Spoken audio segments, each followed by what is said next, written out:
Je ne sais pas à quel point vous êtes conscients que ce soir, on a marqué l'histoire.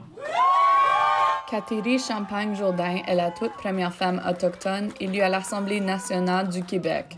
Une nouvelle aux politiques, elle s'est présentée comme candidate pour la coalition Avenir Québec ou la CAQ. Mais les choses vont changer pour moi, puis les choses, je l'espère, vont changer aussi grandement pour notre région. Ininut Ouachat Nakmaniutanam, elle est maintenant la députée caquiste pour la région du Plessis. Elle a dit qu'elle s'est jointe à la CAQ parce qu'ils mettent de l'avant le développement économique. Et elle ajoute qu'elle planifie se fier à sa culture Innu pour travailler avec les peuples autochtones sur les projets de développement. Pour moi, la CAQ, c'est un parti qui est pragmatique, c'est un parti d'action, c'est un parti qui livre la marchandise. C'est important pour moi parce que ce que je veux voir arriver aussi, c'est des actions à tous les niveaux, dans tous les dossiers.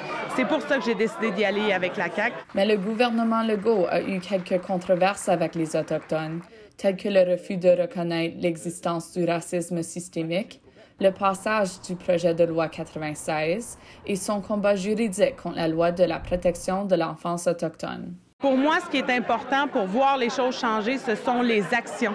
On a eu beaucoup de commissions, des rapports qui ont été tablettés. Ce qu'on veut faire avec la CAQ, c'est prendre ces recommandations-là. Le travail est déjà commencé et déployer les actions pour que les choses changent enfin. Elle a aussi répété que la CAQ travaille sur un projet de loi pour la protection des langues autochtones et que les actions indiquées dans le principe de Joyce sont en marche, malgré que Legault continue de refuser de reconnaître le racisme systémique. Je pense que c'est très important pour la nation Innu et c'est très important aussi pour l'ensemble des nations. Le chef de l'Assemblée des Premières Nations Québec-Labrador dit qu'il est content de voir une autochtone à l'Assemblée nationale, mais aimerait voir un changement d'approche de la CAQ. Le gouvernement Legault n'a pas vraiment de vision sur la question autochtone, sur les enjeux autochtones.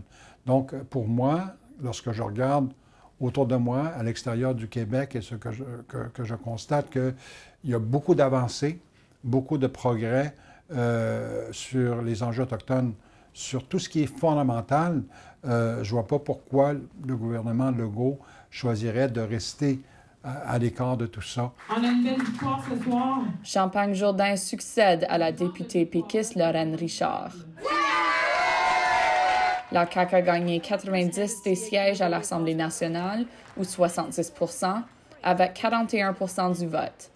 Le Parti libéral du Québec est venu en deuxième place, formant l'opposition officielle avec 22 sièges. Un reportage de Chouchane Bacon et Emilia Fournier. Nouvelle nationale d'APTN, Sept-Îles.